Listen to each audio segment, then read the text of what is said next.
is the notice. So the Act requires advance written notice, the date, the time, place, and subject matter of each meeting held.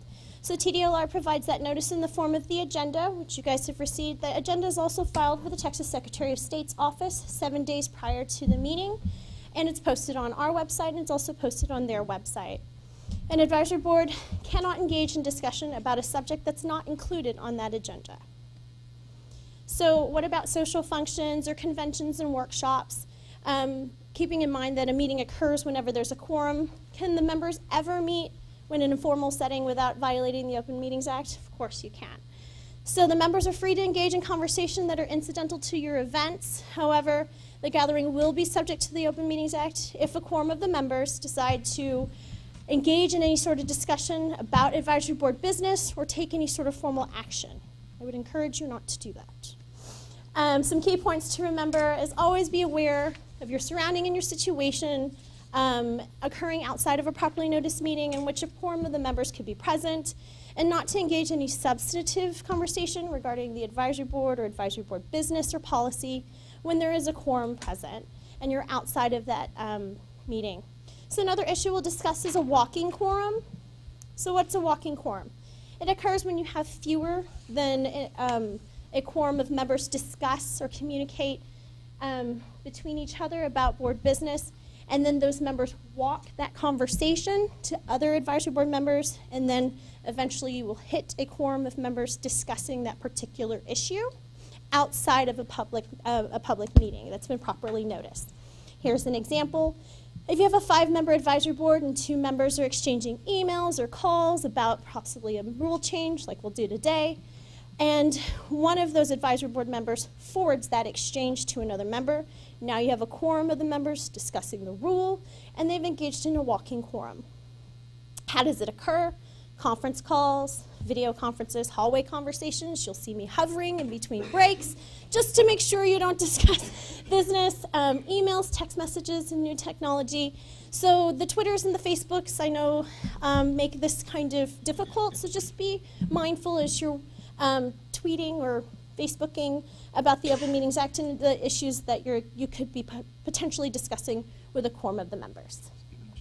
So something also to note, a recent court decision made walking quorums no longer a crime, but to ensure open and transparent government, advisory board members should continue to discuss advisory board business only in an Open Meetings Act, and we as a state agency have received guidance from the governor's office, and he expects us to follow the spirit of the Open Meetings Act.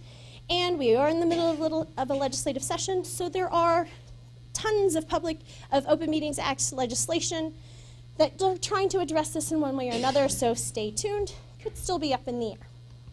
So some best practices to avoid walking quorums. Members should not meet in small groups to discuss advisory board business and communicate that to others. Send text messages or emails, even if you send them to individual people about an issue that can also result in a walking quorum.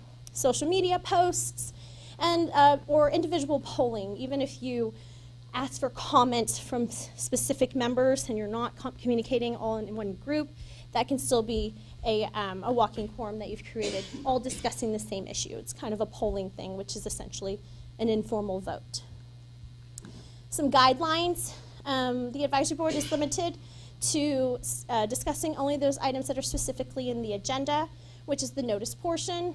And during the public comment period, people can comment on any given matter that they want to, but just remember in that time, you can ask people for clarifying questions, but you can't discuss those issues because they haven't been properly noticed. So that's definitely something, if you want to discuss, then put it on the future agenda or put it to a work group to figure out.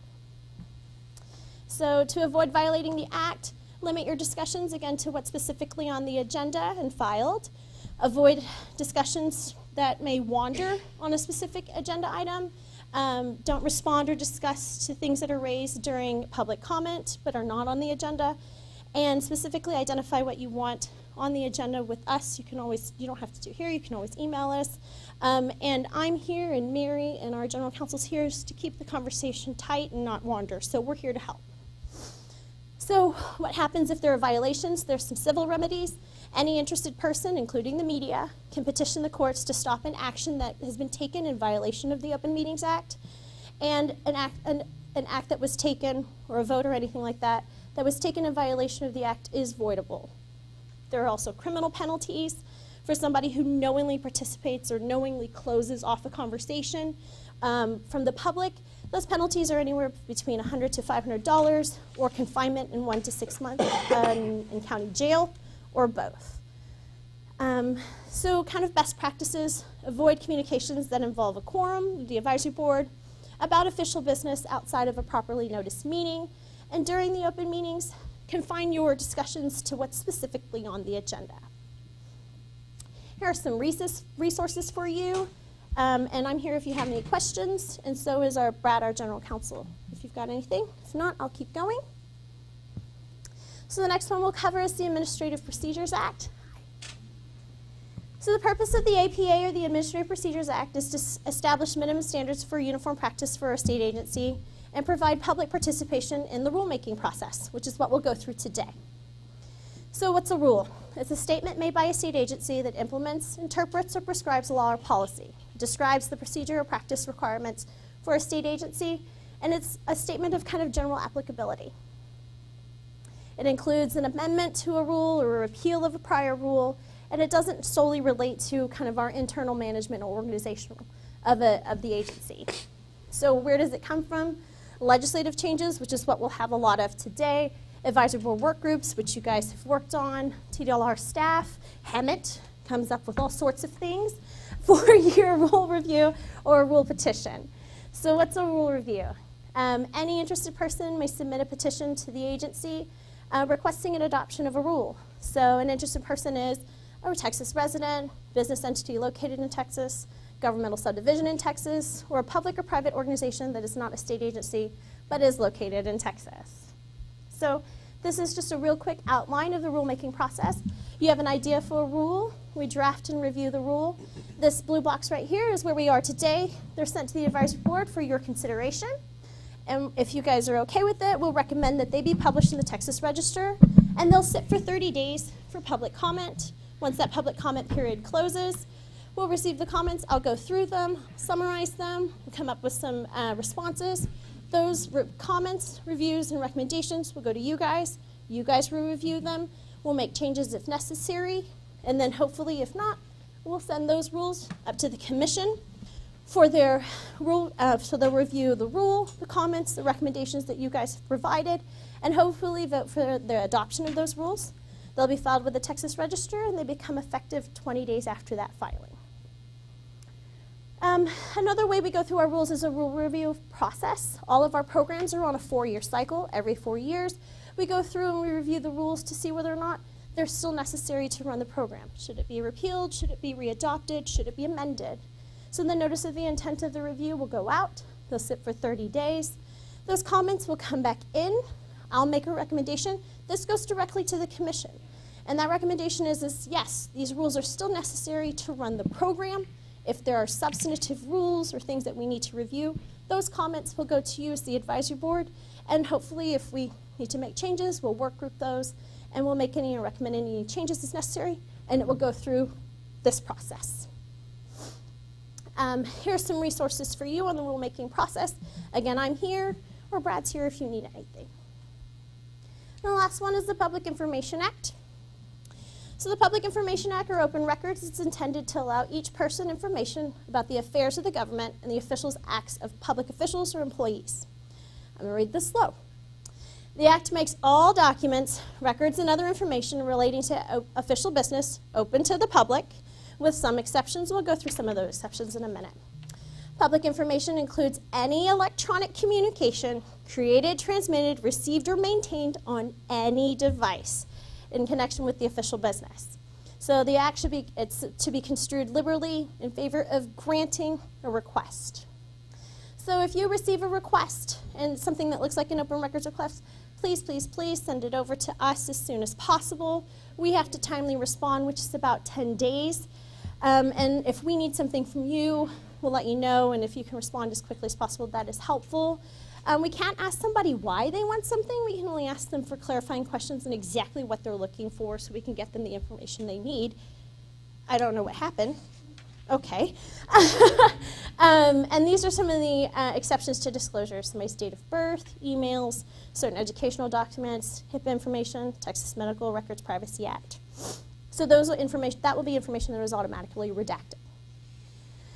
Here's some additional information and resources for open records. I will point that there's an open.records@tdlr.texas.gov is the email address if you wanted to forward any information that you may think is a open records request. But if not, I'm done. Questions? Good. Thank you, Colleen. Sorry, Mr. Ann. It's excellent summary, things we all need refreshers on. The other thing I would always add is anytime someone asks, they seem to want to ask an opinion of an advisory board, just make sure when you state your reply that you're not speaking for that board. That only makes recommendations. For some reason, they think we're going to give them answers they want to hear all the time, so I would just be sure and clarify that. That was agenda item C, 1, 2, and 3. Agenda item D is approval from our minutes of our last meeting, July 23 of 18. There is one correction I'll start with in the fourth paragraph. Virginia Fields should be, instead of Director of Enforcement Division, it should be Prosecutor. Otherwise, I have no other changes to suggest. Does anyone else have any changes? Otherwise, we'll take a motion to approve those minutes. Move to accept. That's Dr. Lunsford. And a second? Second. All in favor? Aye. Aye. Any opposed? Okay. Dr. Motley, if I could, real quickly. Carla James, TDLR, wanted to recognize the presence of Dr. Wesson, one of our commissioners here joining us today. We're glad to have you, Doctor. It's great weather. I promise we'll get you where you can enjoy it. Public comment, agenda item D. I'll lay some ground rules. I didn't see if anyone had signed in yet for public comment. We'll limit those to 3 minutes. And a reminder to the advisory board. Clarification questions only, no follow-ups. If it's something we need to put on the agenda for next time, we can do that. Okay. Any public comment? No? Fantastic. Okay, agenda item F, staff reports, licensing division.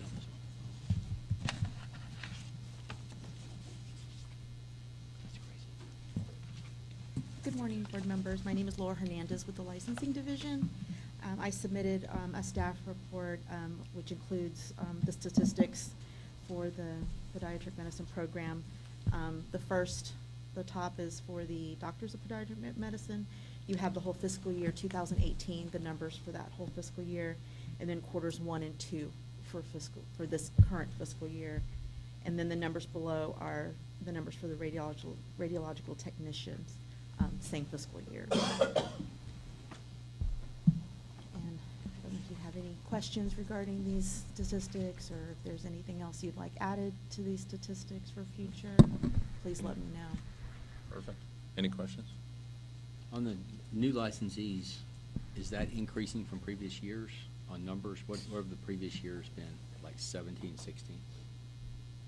I don't have the numbers for 2017 and 16 since the program moved over to us in 2000 for the fiscal year 2018. So I don't have those numbers, but I can see what I can include, for the future. It'd just be nice to see what the trend, Okay. what we're Yeah. dealing, make sure we're prepared for what's coming. Yeah, I can definitely look into that. Thank you.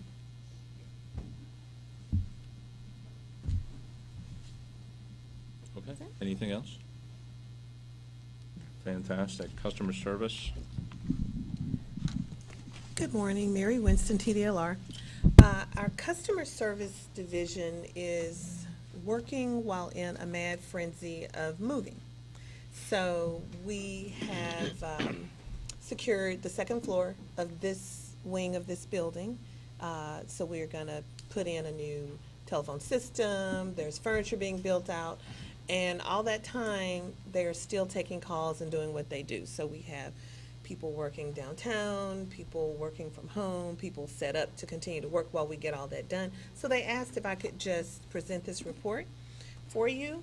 It's The first report is the email and phone call numbers for the fiscal year of 2018, and then the next one is fiscal year 2019 to date. And if there are any questions, I will forward them to customer service to get a response for you. But it looks like both years we have in October a kind of an uptick, and then we sort of even out. And if there are any questions, literally I can get it to Director Trey and anybody else, and they can get more information for you. Thank you. Anything about customer service? I have a quick question. Does your software allow like abandonment rate Yes. tracking, response tracking? I can answer that, yes. Okay. Okay.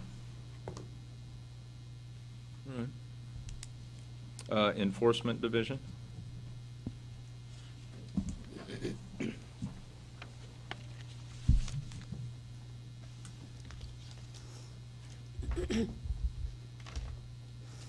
Good morning, board members. My name is Jessica Hurtado. I am a prosecutor in the Enforcement Division. Under the current projects, you can see that on March 7th, we met with the Enforcement Work Group to develop the penalty matrix for your program, and a draft of this is on the agenda later on today for discussion. And we thank Dr. Lunsford, Dr. Martin, and Dr. Peach for participating in that work group.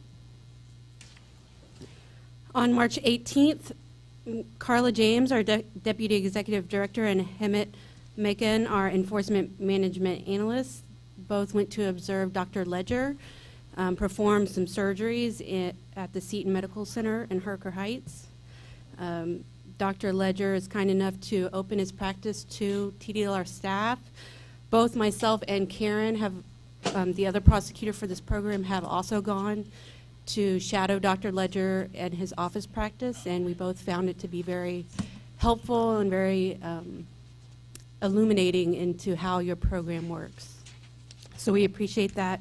And next up, the investigators will also be going to shadow Dr. Ledger as well, so they can get the same experience. Under the case highlights, you'll see that there were 3 agreed orders that were entered. The first one was the respondent accepted a penalty of $1,000 for failing to obtain the required CME hours during the 2013-2015 audit period. That's been paid in full. The second agreed order was a respondent that accepted a penalty of $2,250 for ordering a genetic testing on a patient whose medical condition did not warrant such a test. Respondent also did not obtain consent in writing and did not inform the patient of the fees to be charged before performing the test. That penalty also has been paid. The final order involves a respondent that accepted a penalty of $1,500 for failing to provide a patient with enough information about the nature and extent of the treatment needed to allow for informed consent. And they've made, as the time of this report was made, they had made 1 payment on that penalty. If there's any questions about the case highlights, okay, then I'll just go briefly over the statistics for fiscal year 2019. You can see there that there's been 46 podiatry cases opened and 58 have been resolved, with 3 agreed orders that were just discussed. And the total amount assessed and collected, and then you can also see the statistics going back for 2018 as well. Does anybody have questions about the statistics? One quick one. How many are still outstanding? I looked this morning and there's currently 68 cases open, either with intake, investigation, or prosecution. And I don't know if you have this data, but that's a fantastic improvement, by the way, from what we used to have to deal with. What is your, if you don't have it, it really doesn't matter, I guess, but your time to resolution, from the time you receive to the time we make a disposition? I don't have that data, and it really just varies depending on the Sure. case. But that's pretty substantial improvement. That's If I fantastic. could, Carla James, we have an average of 142 days for each complaint to resolution for all of our programs combined. That's fantastic. I got one question. Look at this, you're closing a CME that was from 2015. Mhm. Do we have a lot of older cases like that on some of these CME and smaller things that are still sitting and pending? What's our oldest case? I know that there's some real big ones that may be for years, but are a lot of these small ones cleaned up now? A lot of the smaller cases have been closed that came over from the old board, and the ones that are still open are the bigger cases. Fantastic. Okay. Any other questions? Right, thank you. Okay, and that's a huge improvement, moving the TDLR. I think our time to resolution across all before was in the 300-day range. So it's a big improvement. It's nice. Education Examination Division. Good morning, I'm Fanny Pringle, I'm with the Education Examination Division. I'll go through the statistics first, and just to note that we're on a 1-year 100% pass rate streak, so we just crossed the year line. We have updated the exam. There's a new exam that went into effect April 1st, although we have not had any individuals taken the test since the exam had been updated. The new exam, some features of the new exam include a content outline from our CIB page. It's organized by subchapters. It's to help the students, give them some guidance on how to prepare for the exam. It's the number of questions per each subtopic. Per each subchapter, and then a list of the subtopics within the subchapters. And it gives a number of questions per subchapter. And the very last item is a list of the 2 federal laws and rules. The previous exam had 50 scored questions plus 5 non-scored questions, pilot questions. And that's the new format. The old format was 65 scored questions with no pilot questions. And those pilot questions are as we create new questions, and for a brand new exam, and this is brand new for TDLR, we had been using the previous Podiatry board examination. For a brand new exam, as the SMEs create new material and review previous material, they rate each question by difficulty, and the questions that are the most difficult go into a pilot list of questions, and we monitor those to see how students do before we actually release them into the exam. They take the question as if it's a regularly scored question. They're not marked in any way, but then we review them to make sure that they're performing well. And because there's a 100% pass rate, there's really no necessity for that. However, we do want to monitor that.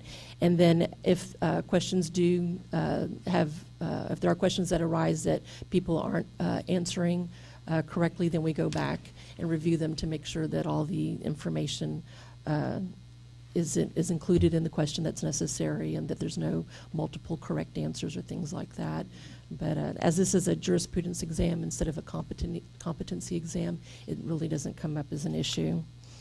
In reviewing the exam, we had 2 ERCs, one in November, one in January. We reviewed a total of 114 questions. 86 of those were deleted. 89 new questions were reviewed and approved, and 30 items were edited. Are there any questions? Yes, sir. I got a couple.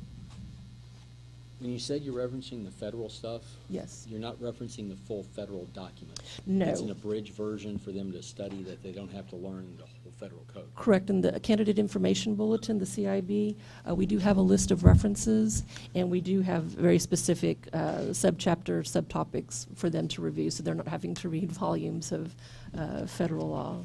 And when new people are signing up, because the word on the street for years has been the 100% pass rate, are you guys really reiterating them this is a new exam that's very up to the law, so the kids know when they're coming in, they're not getting what they've heard from other people? Right. When they register for the exam, they're instructed to review the CIB, and the CIB prior to April 1, the CIB notified them or provided information that the exam was changing as of April 1. To date, no one has taken that exam, so we haven't, that we're not able to determine whether or not there'll be a drop in the pass rate. Generally, there is, when the exam does change, there usually is a drop in the pass rate, but because this is a jurisprudence exam, the content's very finite, and it's just a matter of individuals familiarizing themselves with the rules and regulations, and that's pretty much the outcome that we want. Is that they understand the rules and regulations governing their profession. It's not really a competency. What was the final cost of the exam? Go ahead. I'm sorry. This is Ray Pizarro, Director for Education. I just want to clarify, this is a competency exam. We are assessing a minimal person who's coming into the field before we give a license, utilizing this exam that we've created, that the subject matters have created. So I don't want you to be misled. We do have to assess those folks at a minimum level before we issue a license. So I just want to clarify that. What's the final cost of the exam? I know it's kind of bounced around. It's unchanged. The exam price is still the same, $60. And they can take it repetitively? Yes, they Online? can take it as many times as it is required. To date, since the program has come over, there have been less than half a dozen people who have not passed the exam. In fact, I think there's only been 2 people who have not passed the exam, and they were able to pass in the second try. Let me add just one other thing, folks. There's sometimes internally with this program coming over and some others from DSHS, there's been some confusion about JP exam. With the programs from DSHS, it's they call it a JP exam. It's a no-fail exam with those type of examinations. They do have another type of written and some of them practical exam, but those programs require a general JP exam to understand the laws and rules. However, this exam is more similar to the boiler exams that we have, that their exam is strictly from their laws and rules, and that's what it's about, but it is a competency unlike some other programs that we have. So sometimes there's some, especially with this being so new, there could be some confusion within our agency and some of our folks when they hear the term JP, they want to associate it with the other type of JP exams. Yes?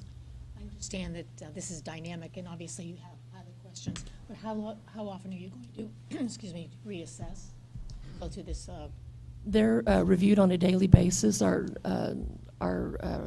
psychometricians at PSI reviews the statistics. They also check for candidate comments. When a candidate takes an exam, if they have any concerns about a question, its validity, or any comments they would like to make, they can submit a comment at the time that they take the exam. All those are reviewed on a daily basis, and if there's if there's a question that comes up that there's a problem with, or that there may be a problem with, then they're sent to us, and we will review them with our internal in-house SMEs, and then they'll make a determination on the validity of the question. If our SMEs miss something, if there's incorrectly 2 correct answers instead of just 1, or if the information provided to the candidate is incomplete, so they weren't able to answer the question, things like that, then we can make an immediate correction, and if the correction would have caused any candidates to have passed the exam that would not have passed the exam otherwise, then we go ahead and make those exam scores. If a person who misses the exam question, but misses several questions, and it's not enough to change them to a pass score, then we don't change the score. But if it actually makes a difference of them having a passing or a failing score, we'll go ahead and make that change immediately. Thank you. Do you have a physician panel that's going to reassess this every several years? Or how We'll meet on an annual basis. Depending on how many candidates we have, it may be as long as every other year. We'll certainly do it every other year at a minimum because of the rule changes, and this is a rule exam. But otherwise, it may be annually, depending on what comments we receive. Let me just add, the exams, all of the exams we oversee, we try to review them based on exposure. So if we just have 2 or 3 folks taking the tests in a year or 2 years, then it doesn't really help us to review that exam because there's not enough information, statistics. But if the exam is being exposed quite a bit, like some of our other programs, cosmetology, for example, you have 200,000 people, 30,000 exams a year. Those are going to be reviewed almost every 6 months. So it depends on exposure. And who is the doctor group that worked with you this time? Was it Carpenter, Ledger? I don't Remember who it was? I have. You do have I don't. Oh, feel free. We have- Carpenter Ledger, Solomon, Blum, Caldwell, and Jose from Brownsville. I don't know what. Ayala. Ayala. Caldwell, Ayala, Ledger, and Blum, Bakta, Solomon, Carpenter. That's it. Yeah, Baca was there for one. Didn't make it for the next. Let me just add, since we brought the names in, the SMEs, we don't normally like to do that, just for the simple reason as people Too think late. they can go and pick up their phone and call them, hey, can you tell me what's going on with this exam? And they signed a waiver Sure. agreement. Let's not do that. So they try to, in our other groups, they try to, like, well, let's not, although it's open records, but we try not to. Well, just- you'll learn podiatry is a little different. So I was doing it for a thank you to that group. Okay, Because good. that's another of One part you the, didn't share is at the meeting, we said that the president of this advisory board had to take the exam as a test. As part of this meeting, I have. that- yeah, we're going to do it on an overhead transparency so everyone can see. That'd be perfect. I'll just sign it Brian Carpenter when we're done. Fantastic, thank you. Any questions or clarifications further about education examination? Okay, fantastic. Thank you, guys. That was a big undertaking for you. Regulatory Program Management Division.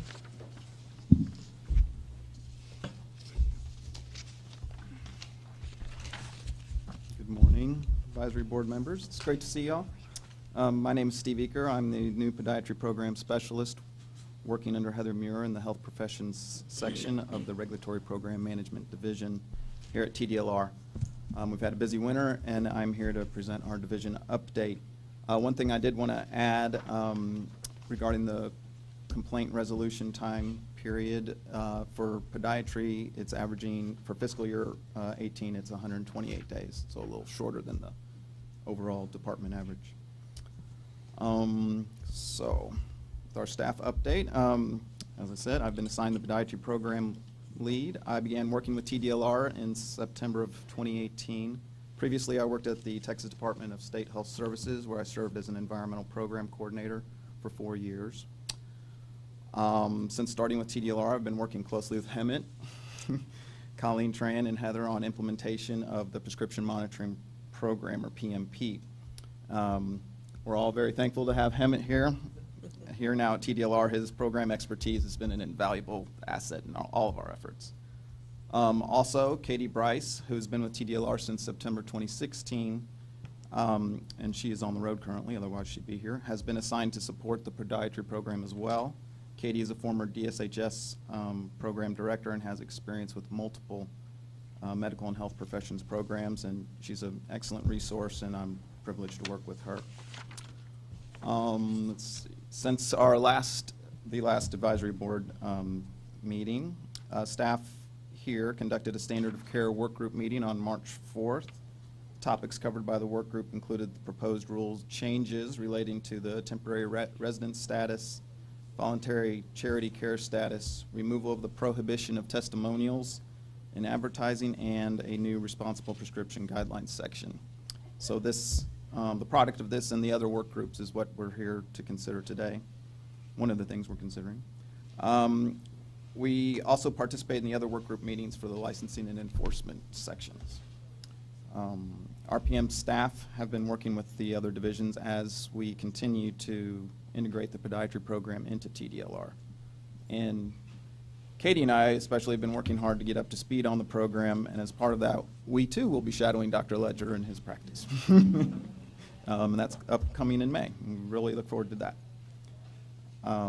RPM will also be updating our program web pages as needed due to these rule changes as they come into effect once if that happens, and the continued implementation of the PMP requirements.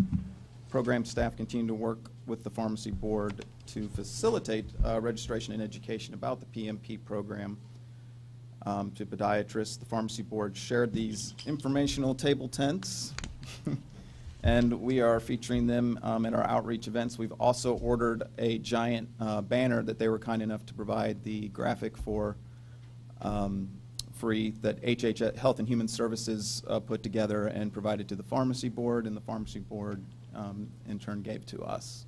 And so we're going to have a banner, and that will be, you'll be seeing that at our all of our events to encourage registration. So we've been doing some public outreach. Colleen Tran, our Assistant General Counsel, and Laura Hernandez, our Licensing Manager, Dee Dee McEachern, and our Licensing Director, and Mary Hoffman, the RPM Program Specialist, and I traveled to Frisco last October to go to the TPMA's Southwest Foot and Ankle Conference. Dee Dee presented, and Brian Francis, our Executive Director, also provided an update on TDLR. We will be attending the June 2019 TPMA Annual Conference in Bastrop as well. Hemant Mencken and I will be presenting on the PMP implementation updates, review rule changes, and provide information on all legislative changes that will impact the podiatry practice and the program. And just so you know, staff are available to attend conferences and meetings that would benefit from our attendance. All you have to do is contact me, and we'll get there. The MHP staff have been busy this legislative session in many different programs. Staff have reviewed over 50 bills, analyzed the impact of the proposed legislation, and served on cost estimate teams for bills that relate to the medical and health profession programs.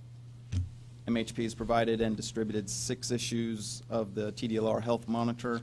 The latest issue can be found on the program webpage. Links to previous issues can be found under the agency newsletter little thingy on the TDLR main page. And if you have any suggestions for articles, please contact us, let us know, and we'll incorporate them into our newsletter. And that's all I have. Thank you for your time. Do y'all have any questions? Fantastic. Thank you. Sounds like y'all spend a lot of time with Dr. Ledger, so if anything doesn't work out, the common denominator is Dr. Ledger. Yes.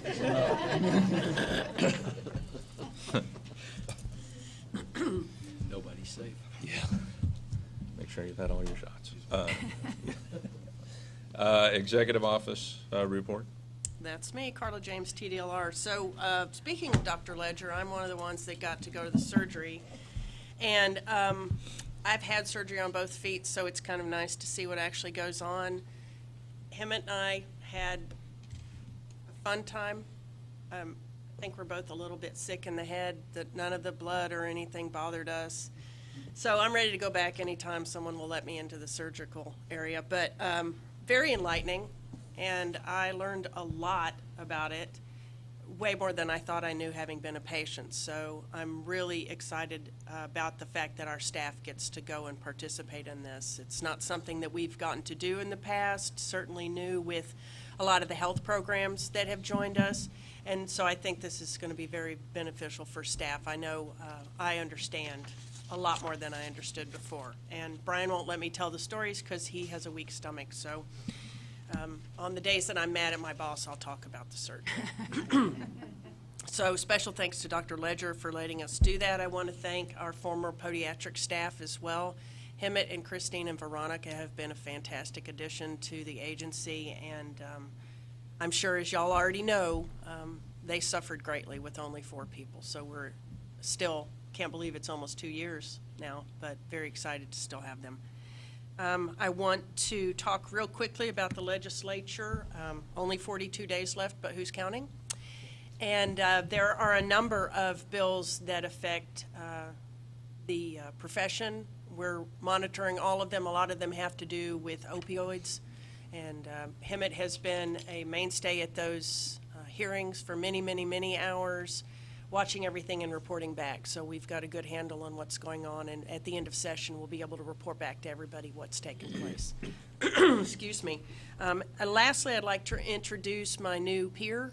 Mike Arismendes is the new Deputy Director over our regulatory programs, enforcement, and our inspections area, and customer service.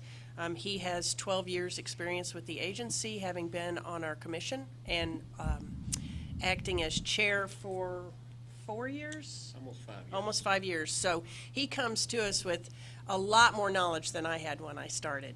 And I'm very excited to have him on board.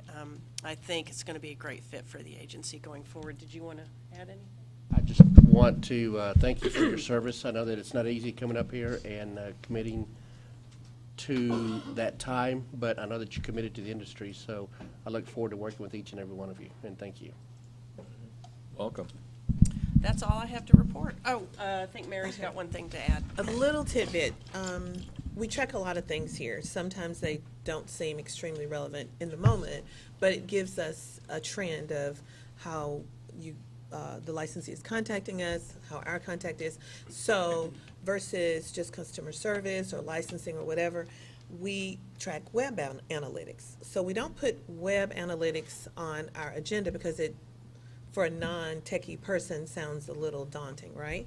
So we say communication outreach statistics. This just gives us, and thank you, Josh Schroeder, I know he's watching from EOT, gives us a snapshot of who's been contacting us in your individual program and why. So for the last 6 months, from mid-October to mid-April, the Podiatry website has had 18,892 views. So that is an average of 104 a day. We do this with all of our programs to see, what's buzzing out there. 81 of those visitors tracked from desktop computers. That varies by program. Sometimes it's a mobile app or whatever. And 15% do so from smartphone, 4% by tablet.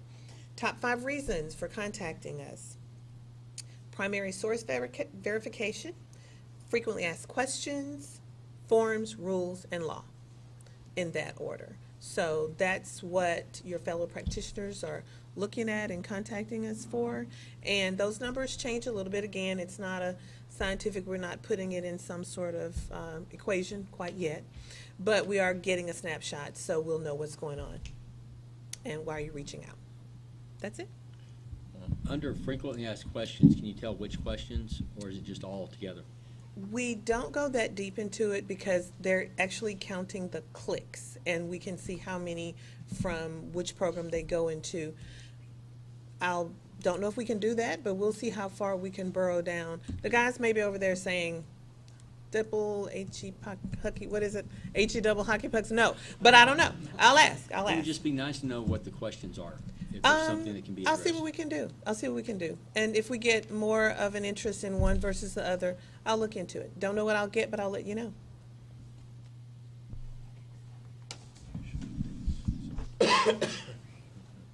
Yeah, no, that's fantastic. That's good information. I figured FAQs would be number one. I didn't think about primary source verification, but obviously a good one.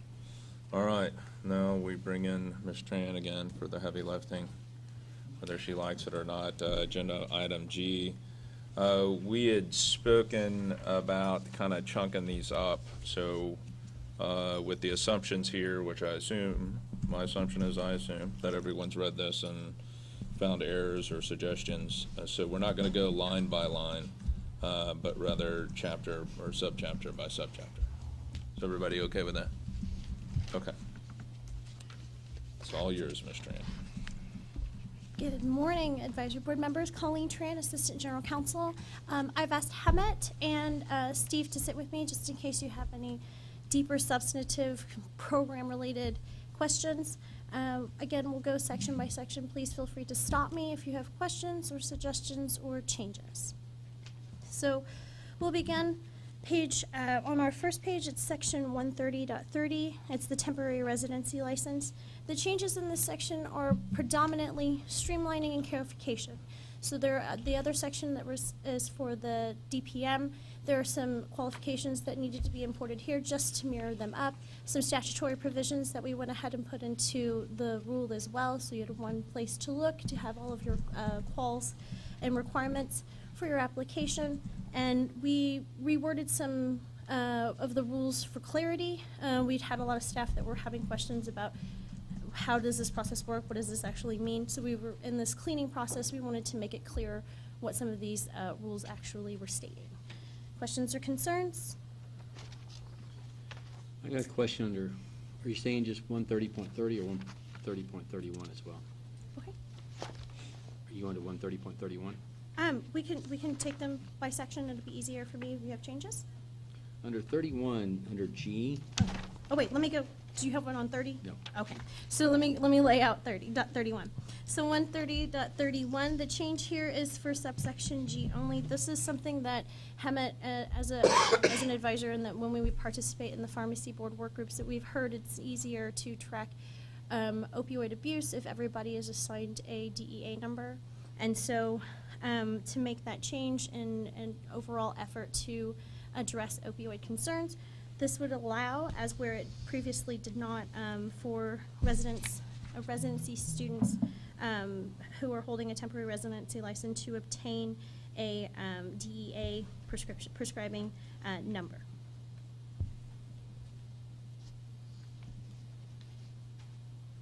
And the so note about basically you're giving residents the authority to get a DEA license and prescribe. With that, that's open prescription though. That's not within the single hospital where they're based for residency. They could go to the one down the street, they could give it to a friend. So the control there would still be that it's going to be subject to the supervision of the program and the residency director. So there's still some, Defined the supervision. onus is still on that director to watch over that. But the it will director be still fine. has no control, and he won't have access to log into the pharmacy board to look at what the resident's prescribing. So when you're saying control, you're saying he's still over them as far as what they're doing at the hospital, but he doesn't know what's happening afterwards, and there's no way for him to track it. Good morning. My name is Hemet Macon. I'm a management analyst with the Enforcement Division. Dr. Carpenter, great question. We discussed this issue with the pharmacy board at length on the added value of allowing a podiatry resident to have their own DEA number. So a couple of things. The DEA will revert back to these rules on what the limits are for a podiatry resident having a DEA number. They would also, in their database, know that that T number, numerically, their database will know that this number has a limit to it. The other item is that we're working with the pharmacy board on allowing a residency director the ability to look up their residents. And should this rule go into effect, we would also be notifying the DEA about other conditions to look into. So we've been having many discussions with the pharmacy board, and they made it clear that allowing individual DEA numbers, no matter the prescriber, so long as it's permitted by the board year, allows for greater accountability. The department itself has ability to check the PMP at any time. And the pharmacy board, should it notice any outliers, unusual activity, it notifies the department. It also notifies the prescriber that we have concerns about your prescribing activity. And then the department is empowered by law to take the appropriate action to deal with that issue. So PMP ability is the ultimate check and balance now, since the system's been built up, and it gives everybody more accountability, including on the prescriber. Maybe I'm just old school, and Dr. Motley can comment on this more. He works with it on a daily basis, but to give an intern, somebody right out of residency with our opioid epidemic and crisis, a script pad for patients.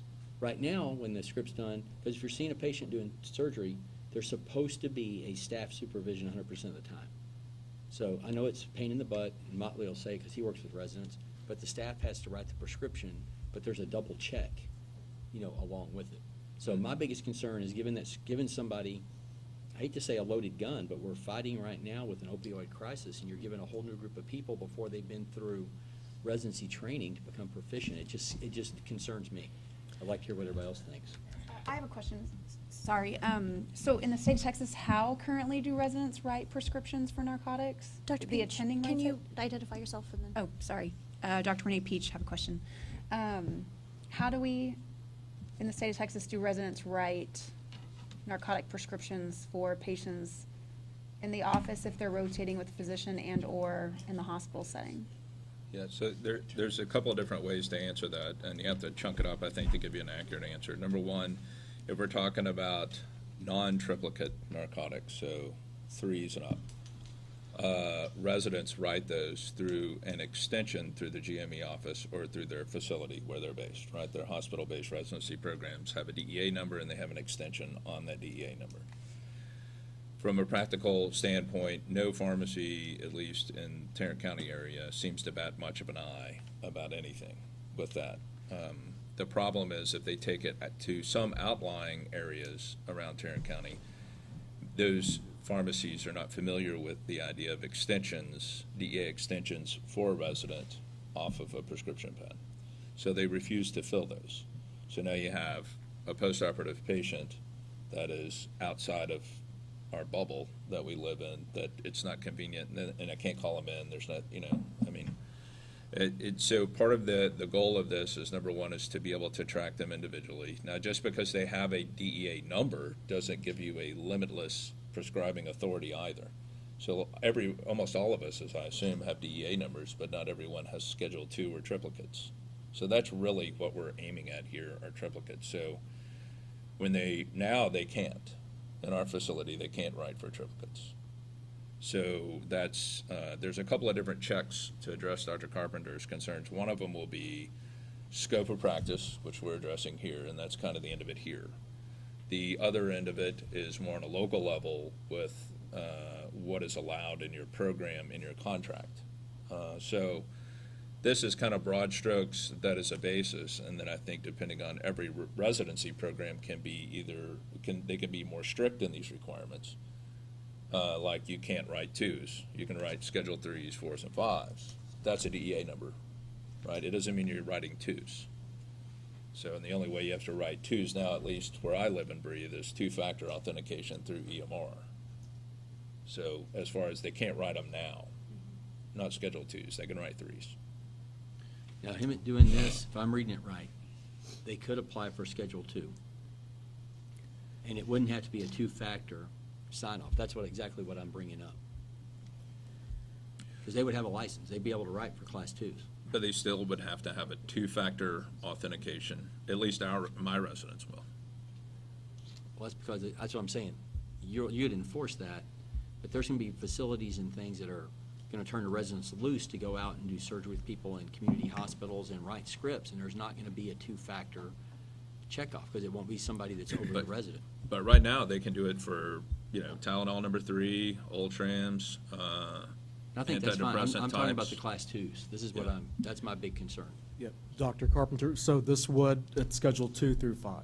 And if the board wants to impose some other limitation or restriction, it could. And the rule would be the venue in which to do that, but it is for 2 through 5. And I think Dr. Motley brought it up really key, like where he's at John Petersmith, you have a GME program and group that oversees these scripts and it goes through. But the guys that are at programs that aren't through a hospital with a large GME department, you're not going to have that monitoring. And that's what scares me, handing a Class 2 to somebody out there that's just out of medical school. Dr. Carpenter, you guys are free, the board is free to do as they wish, but do remember, though, as all prescription and all prescribing is, you will be held responsible and for the guidelines that we're putting in for what we have today as well. So all your prescribing guidelines that we will go over today, anybody prescribing will be held to that. I think they're held accountable that something could happen to a patient in the interim as well. Right, absolutely. And then also just to be clear, because I don't understand this world as well, and Hemet, you can pull me back if you're right. If you would like to limit what a resident could prescribe for in this rule, do know that you tie the hands of your programs. so that it's not. How is it tied by the programs? So like if they wanted to, I don't know of any world that they could. So if you're saying that anything but a Schedule II, but if a program got to a point where they would want their resident to be able to have some sort of check and balance, this is in the situation where you could prescribe a Schedule II to teach the student to learn to when and if and how to prescribe for a Schedule II drug. You saying that they couldn't in this rule would not allow them to, if they hit that point in the end of their residency and were looking to do it. But you can do it if you like. And if I could add something else, in talking with the pharmacy board and in them talking with the DEA, the problem with having a facility level DEA number when it comes down to the actual tracking of who's prescribing what, it's pretty messy. It's bogged down, they can't get any specific identifiers, and there's actually less accountability. With the advent of the PMP, and especially since it moved from DPS to the pharmacy board beginning in 2015, and it's been very responsive to these concerns of diversion and misprescribing of drugs. It's set up for greater accountability at the individual level. So later on in the rules, one function of the PMP that you'll see is that not only can you check your own prescribing activity, you may permit your staff to check your prescribing ability on your behalf. That's a function of the PMP. Likewise, with a residency director who's ultimately responsible for the program, that director could have the ability to check on their resident prescribing, and they could do this at any time. And if the PMP is, if you have a health exchange and it's integrated in there, it could be programmed to get other alerts before. But if residents hadn't held it for the last X number of years, why do we need them now, especially with an opioid crisis out there? It's because of the opioid crisis that in our discussions with the pharmacy board, they have recommended that we lift the restriction that residents only be allowed to be prescribed through a facility and allow them to have an individual number, because it allows us to track every prescription by individual. This group of 64 residents annually, they're on their own and they're buried in a facility level of prescribing. This brings them into the fold of fully licensed prescribers with that level of tracking. But it also opens up who they can write scripts to. Right now, they have to write scripts to patients within that facility. This will open it up to where they can write scripts to others. Well, That's just my concern. For clarification, their license is only to that's to the extent of their training program. Correct. So, And that yeah. T number is what denotes Yeah. that. But that's the reason the way it has been through the facility, the way the pharmacy board had it, is to match what their license is, that it can only be done through the facility. But that's the facility, like this facility, but like Dr. Lunsford, you were in a program where they had multiple locations all over the entire area of Houston. You weren't attached to a facility. So we're in a program with multiple, to have the ability, you're not being attached to just one hospital. But Like I had a DEA number from my first year out, no issues. I wrote whatever schedules I wanted to on a plain pad. It wasn't even triplicates. And I trained through 6 hospitals. And there's no way I could ever call Dr. So-and-so in one city and say, I'm seeing one of your patients that was admitted in another city, and say, we need a triplicate, or a Schedule II for surgery, or he's leaving today. There's no way he would have gotten it. I had the in residents go with Jason. me to multiple outside facilities. Mhm. And the scripts got written by me. Right. They're my patients. I'm taking care of them. The resident was there to train under me. So But I mean, that's if just you're my discharging a thought. patient in the morning and you haven't seen them yet, they're gonna stay there all day. Because Patients you are not can't getting call in or discharged without fax me in there. meds anymore. The residents are there to learn from me. They're not Right. there to practice. But also, I think I'm not agreeing with Dr. Carpenter, but I I'm think just looking at a too- safety standpoint. Right, That's my yeah, but it's concern. also a learning experience, because I'm going through it right now. I mean, Walmart doesn't let me prescribe more than 7 days of medication. And if I prescribe 30 tabs, because that's what I normally prescribe, I get the call back through my staff saying, you need to update your prescription. I'm like, what? Because I have to calculate it to 28 pills versus 30. So I'm going through a learning experience as well, and I think if you let a resident go through 3 years of training, and then boom, first week out, they get a narcotic prescription of a Schedule II for a surgery of an ankle, then all of a sudden, they're not trained in it, and then they have to deal with it, so. Yeah, I think Learning responsibility early is part of training, in my opinion. I think that's an important part. I had a DA number first year too. So, and he was my director, so you can temper what he says about residents not running narcotics, because I wrote them under him. At the county. You did write them on my private patients. No, That's what you're no, but talking you about. have it on your own pad. They're tracking you. Right. They're tracking me, not you. And I think it's probably a good thing. I think it's an important part of education. I think it's out of all the responsibility that residents have. I think that's maybe one of the easier education things. Plus, it's so over monitored now. Personal opinion, I guess I'll just say it's so monitored now that it would be. You would have to be pretty slick to pull off some nonsense with a triplicate. Yeah. And Yeah. Dr. Motley and Dr. Carpenter, if I may, so with the PMP, and these lookups will be mandatory come September 1 of this year, you'll find the functionality of the database to be an added bonus to training your residents with responsible prescribing, because you can generate reports. You could generate them at any time. If you need additional metrics in that report, you can make a request to the pharmacy board to give you information. You might want to know how does your group measure up in prescribing a certain type of drug with other prescribers in your region in comparison to your MD colleagues, DDS colleagues, or whatnot. So you'll actually have a physical, tangible report in your hands, which would be an additional training tool to work on. And this wasn't available before. Is there a way we can get the pharmacy board to report back on a quarterly basis to the residency director on the prescribing habits of each resident? The needs of specific reporting from the PMP would have to be made directly to the pharmacy board. They have a group of staff who do nothing but PMP and all day. They also have an item pending for this legislative session for further enhancements on that, but those would be, your program could make that request directly of the pharmacy board. So I'm just here to see whether or not you would like to adjust this rule.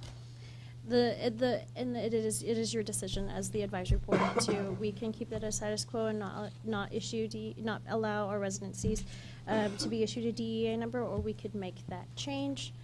You guys are more than welcome to discuss further, but I will just need to know. Start with you, Dr. Beach. I do think that they should receive a DEA number. Campbell.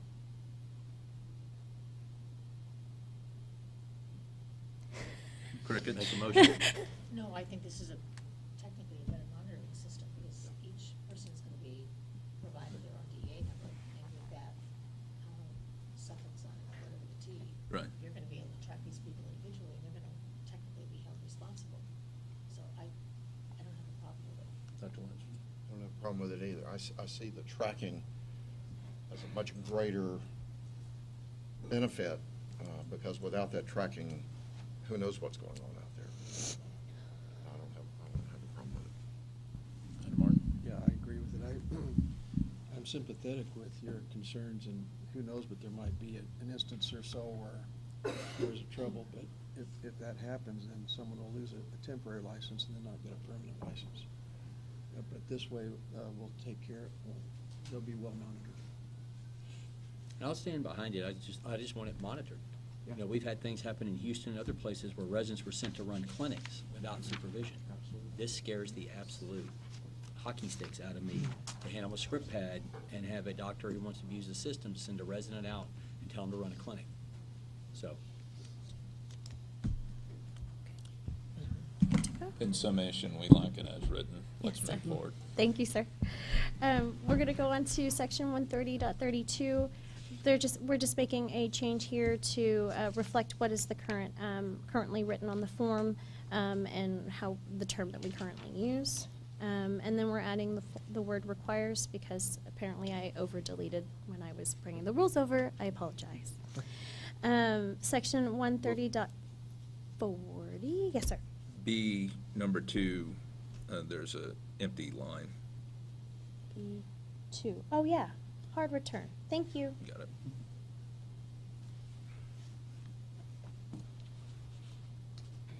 Apparently I got very excited. Hard return. Good. Section 130.40, Doctor of Podiatric Medicine license. Again, I let Hammett loose on the rules. This one imports a lot of what is currently in statute in Chapter 202, a lot of clarification in our parentheses of what these terms mean, and similarly to the temporary residency, we've questions and clarifying on how these requirements should actually be worded to properly be implemented. Questions or concerns? Section 130.42, Doctor of Podiatric Medicine license term and renewal. This is changing the 1-year DPM license to a 2-year license. Questions or concerns? Section 130.43, again, for the provisional license, we're putting in everything that is missing from the temporary residency license, from the DPM section as well, how to submit an application, what you need to pass and require, and so we're importing that in here as well. That section's a little bit longer, so section 130.44 for continuing medical education general requirements. We've added in opioid-related courses that are allowed for the CME courses as well, just to list them out as subject areas that you could take. Letter C. Yes, sir. Under that, a licensee shall receive credit for each hour of for training. It should be of training for. Do you see it there? Just take the letter, take 4 out of it. Okay, of each hour. Okay. Yeah, that works too. Okay. Thank you.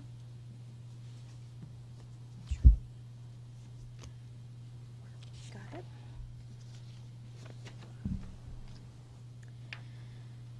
Next section is 130.461, voluntary charity care status. When we were at our conference in October, Dr. Malofsky came by the table and asked us about voluntary charity care status and how it existed at the medical board and if it was possible here.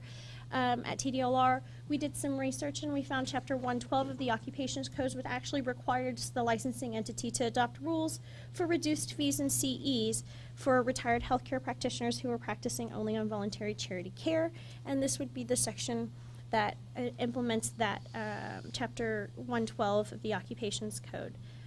We went through a few different currently adopted rules, specifically at the medical board, and brought it more in line for DPMs here. And it lays out the renewal fee, which is 0, you'll see in the fee section, and then the reduced CMEs is 25. It also provides a mechanism if the DPM should decide that they do not want to be on voluntary charity care, how they can come back into being a fully licensed DPM. I got one question on this. When you go to other countries and do this, malpractice insurance isn't required. This doesn't address that. So is this something they have to carry malpractice? Are they liable? Or are we putting something that they're not going to be held liable with charity care? Because I'd hate for a retired guy to go out there, go do charity care, end up get a suit filed against him. Because I didn't see that in this section. Right. Hemant Macon again, management analyst. Dr. Carpenter, great question. So the Practice Act for Podiatry does not require or mandate that malpractice insurance be carried. So the rules don't speak to that. Whether or not it should be carried would be the individual's private and civil responsibility, but the rules. Is there any and laws. mandate with charity care in any of the medical practice acts, is my question. Not that Not in the Podiatry Practice Act. As for the others, I don't know. So that may be something in the future we think about, that they're protected under charity care. Okay, we'll make a note. Just a thought. For future reference or for this one? Future. Future. Got it. And before you go to 135.1, can we please go back to 134.4 under letter I? Strike the word diplomas. Yes, sir. Because it's about continuing education, so Is that'll is just be because certificates. they don't issue diplomas? Correct. Is that perfect? Sorry, I went out. You went fast for me. Sorry. I was lagging. Okay. 130.51 addresses some advertising changes, testimonials. There are 2 AG opinions that were issued that remove the right for us to prohibit testimonials in advertising, so I'm making those adjustments as per the 2 AG opinions that have come out. Additionally, just for some clarification on the terms that can actually be used in your advertising, board eligible and board qualified or similar, to convey the meaning or may not be used in advertising, so clarification there. Question, Renee Peach. Is advertising also on websites? Like if someone lists, we are, under your CV that you're board eligible for the surgical boards? Or qualified for surgical boards, is that also considered like advertising because it's in your CV on your website for doctors that work for you, or? I believe so. Yes. Yeah. Yeah. Yeah, that, we're pulling this back in line with like ACFAS, because that's been the rule forever, but it hasn't jived with what we had. So I think it's confusing to the public. It's the reason we want to clarify that. So 130.58 is the big reason that we're here, and it has a statutory deadline of adoption by September 1st this year, are our prescribing controlled substances and dangerous drugs standards, 130.58. We went through as a group, this is a fantastic group to work with, and we looked at different prescriber agencies and their rules and what they've adopted, and we feel like we have pulled together kind of the best portions of all of it. And if you have any questions on this, Hammett here's to answer all of them. Okay, Hemet. And Steve is here as well. Steve, when Hemet doesn't know the answer. He's a scientific savant, just so you know. Just for clarification to make sure we're good and a resident's not hung out to dry. Under C, it says a podiatrist may not confer upon or delegate prescriptive authority. Even if it's Motley's patient and I'm the resident with him, is him asking me to prescribe that, delegating it to me, even though I may have an active DEA? Because it's his patient, not mine. So, Hammett Macon again. Dr. Carpenter, delegation, in parentheses, we do clarify that means the act of prescribing or ordering a drug or device. So Dr. Motley would have his own DEA number. The resident would have their own DEA number.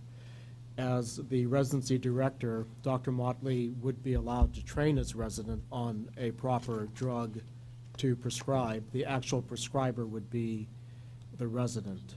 So this complements the earlier section on having your own DEA number for I'm just looking individual at it from tracking. resident protection here to make sure. I understand how it applies to your assistant in the office doing it, but Right. it is Dr. Motley's patient. Right. Well, the same way it'd be my patient if I called the office and said, call in a prescription for this. Correct. It's no different than that. I think Right. what, But this to is be saying you can't distinct and delegate different, for it class would, 2. yeah, so distinct and different from advanced nurse practitioner, et cetera. Right. Your staff is permitted to communicate a prescription to a pharmacist or a pharmacy. This rule doesn't prohibit that. What is not permitted is delegating your individual authority, your number, to another person. Right. And that's to enforce responsible prescribing.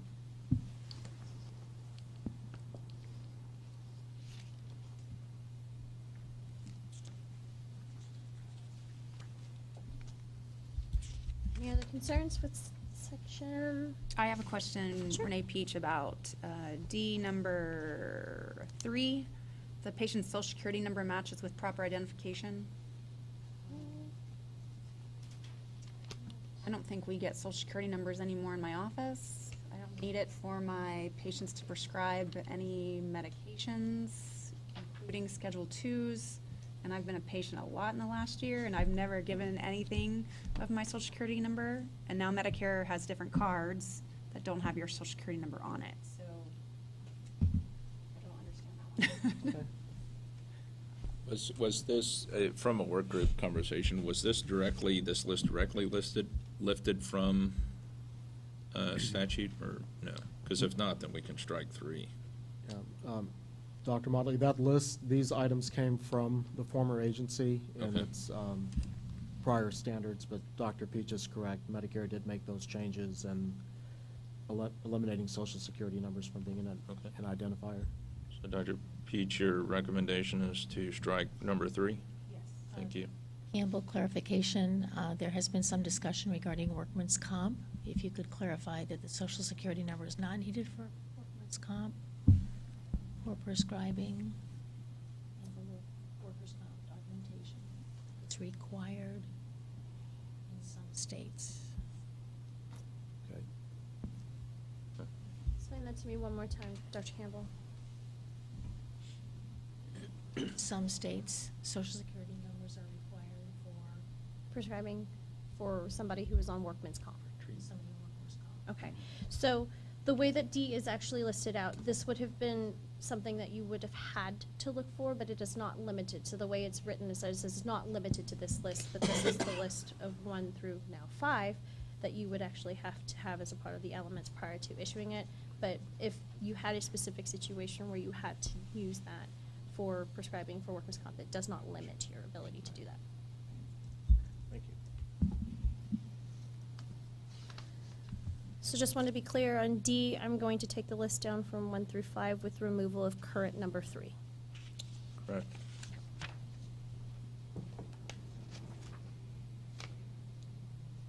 Additional questions, concerns? So 130.60 is the fee section. The fees are adjusted for the 2-year term. Doctor of Podiatric Medicine initial licensing will now be $750 for a 2-year license. And the Doctor of Podiatric Medicine, and I'm going to remove the term annual renewal. I'm just going to say Doctor of Podiatric Medicine renewal will now be $700, which equates to approximately $350 per year, where it used to be $530. We've also added the voluntary charity care status initial and renewal at 0, just to be clear. And did you Questions? say strike the word fee from number 4, from B4? Oh, I can. Okay.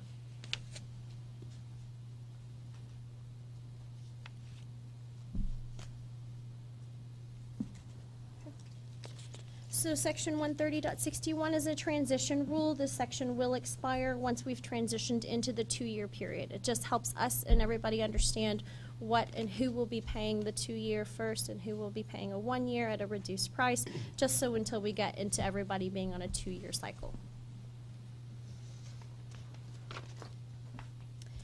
And the final section that I'm going to cover is section 130.72. It's administrative penalties and sanctions. We're just adding that all of our administrative penalties and sanctions will also be consistent with the department's enforcement plan overall. And if there aren't any further questions or concerns, I'm going to yield the table to enforcement to cover the penalty matrix.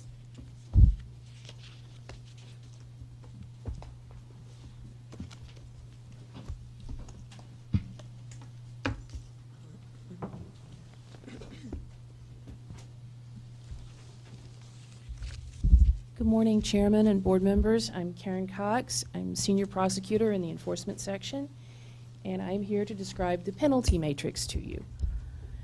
First, there's some general information about the penalty matrix we'll go over. Also, I'll be assisted by our data analyst in enforcement, Chris Rossi.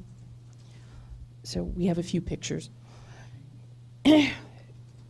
As a general rule, the penalty matrix is to put the profession and the public on notice of what the penalties would be imposed for violations of particular rules.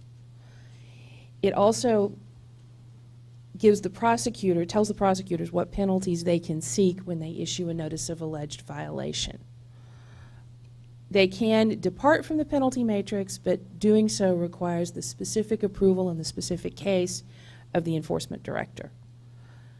What it does not do, it does not create new law. The penalty matrix simply takes the existing prohibitions and requirements from the existing law and rules, sets it forth, and then gives a range of penalties for violations of those rules. And Chris, can you show the document?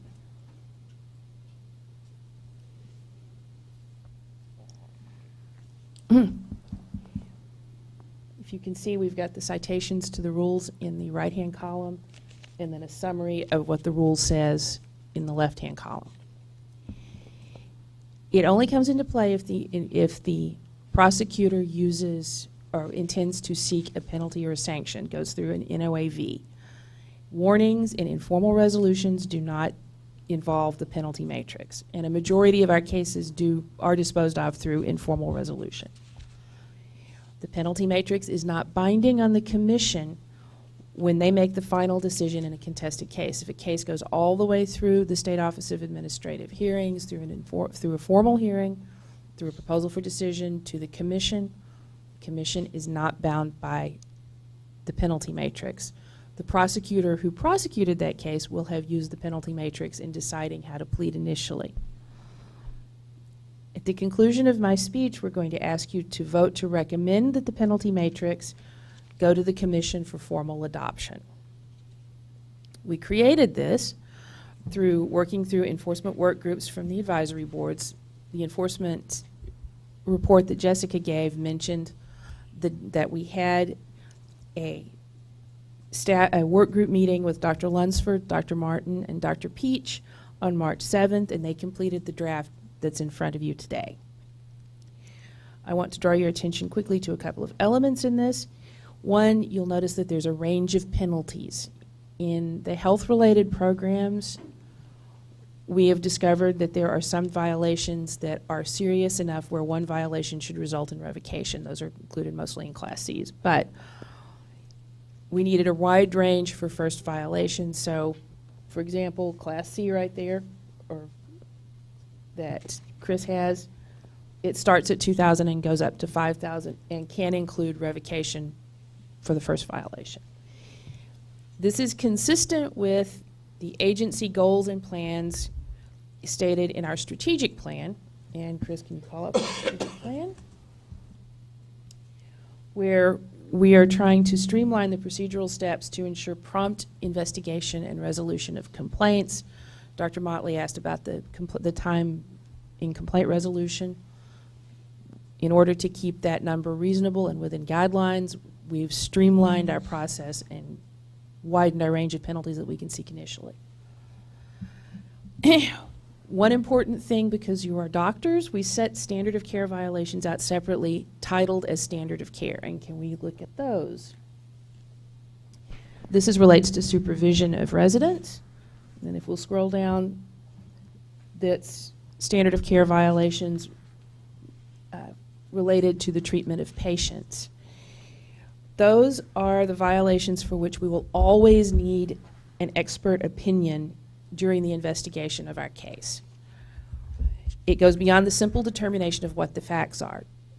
In other programs, to use cosmetology for an example, there are rules that require cosmetologist salons to use specific kinds of cleaners when they clean their pedicure foot spas. The investigator or the inspector goes to the salon. Either they have that kind of cleaner or they don't. It's a simple yes or no flowchart determination. In cases involving treatment of patients, there's almost never that kind of yes or no question. For example, in Class C, there's a relation to, there it says related to treatment, third from the bottom. It references, there's a rule that says failure to do what a person of ordinary prudence would have done or not done under the same circumstances. We are always going to seek the opinion of an expert podiatrist in determining whether a particular set of facts actually violated that rule or not. Another difference, what I'd like to bring your attention to, is based on the recommendation of the work group, we made practicing without a license in the most serious category, Class D, because you're doctors. The possible harm from an unqualified person performing surgery is considerably worse than many of our other programs of having an unqualified person perform, say, a haircut. So at this time, I can... Oh, okay. Sorry. Are you done with the penalty? Yes. Okay. All right. Thank you.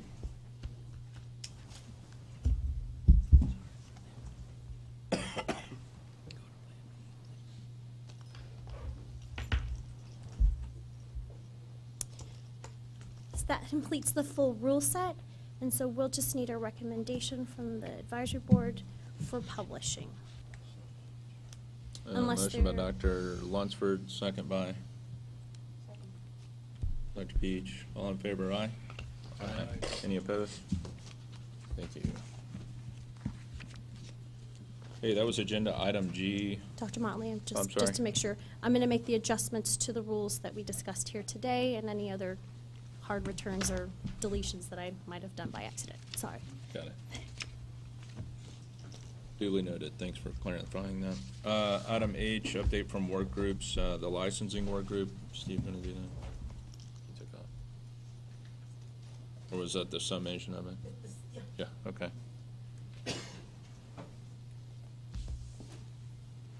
Laura Hernandez, Licensing Division again. I submitted the work group report, was just kind of summarize what we talked about and that were included in the rule review that we just had regarding the proposed rule changes of changing from a 1-year to a 2-year license term, and then the fee changes that affected the licensing part aspect. Okay. Similar from standard of care.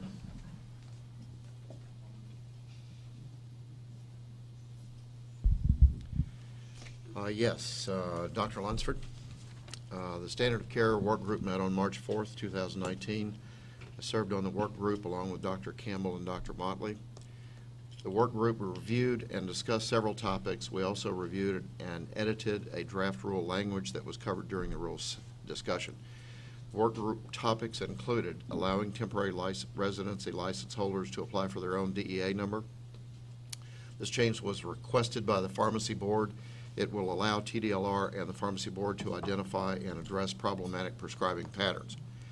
Creating a new voluntary charity care status that allows podiatrists that practice only with charitable causes to maintain professional licensure with reduced continuing medical education requirements and no license fee. Removing the prohibition of the use of testimonials and advertising based on Texas Attorney General opinions, and creating a responsible prescription guideline to comply with the legislative mandates. Thank you, Dr. Lunsford. Okay, that's through the agenda through H. I, any recommendations for agenda items for next board meeting currently? You can always modify that prior to posting, I'm sure. Okay. Any now? So Carla James, TDLR, I think we bring the rules up again, if I'm looking at Colleen correctly, so we'll need to put that on. Okay. We would like to give you a legislative update at that time as well. I'd like to put something on there we were talking about before, which is the liability of a physician doing charity work within the state. Can you repeat that again one more time, a little bit louder into the microphone? Liability of the physician doing charity work. Okay. If we got retired people doing this without malpractice insurance, what's their liability within the state? Dr. Carpenter, would you like a work group in particular, Dr. Motley, which you can assign out to actually look at the issue and bring in a discussion and research and things from that? Yeah. So would you like to assign liability insurance and the status and states? Me and you can do that. We can do that if I can, and at risk of reinventing a wheel, I think involve, we can certainly call TMB or see how they handle it and then kind of build off any models that they have. Okay. Yeah, because I bet TMB has something in place for this. Yeah. Anybody else want to do it? I'll do it with Dr. Carpenter. Dr. Lunsford? Okay.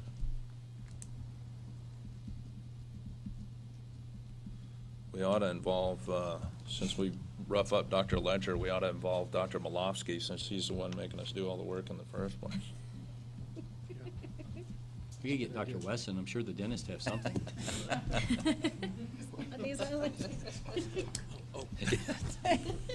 Check. Check. If we don't, do we need to set the exact date for the Ms. next Colleen, meeting? no, sorry. We can Okay. get back in touch with you. Okay. So that was agenda item J. Agenda item K is adjournment. Any further comments, since we weren't on the agenda, or clarifications prior to adjournment? Otherwise, we're adjourned at 11:32.